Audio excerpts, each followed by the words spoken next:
ఉన్నవాడ వజ్రాల కిరీటంపై నెమలిపించమున్నవాడ గోపికలేమన్నారు రేపల్లె గోపికలేమన్నారు గోపికలేమన్నారు రేపల్లె గోపికలేమన్నారు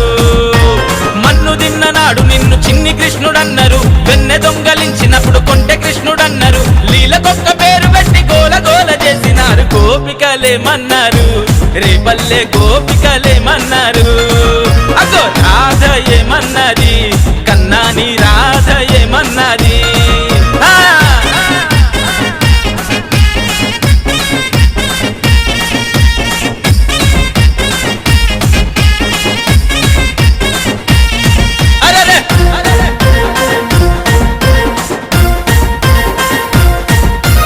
దేవకమ్మ ఇంట పుట్టి యశోదమ్మ ఇంట చేరి మట్టి దింటు పూతనను మట్టు పెట్టినానాడు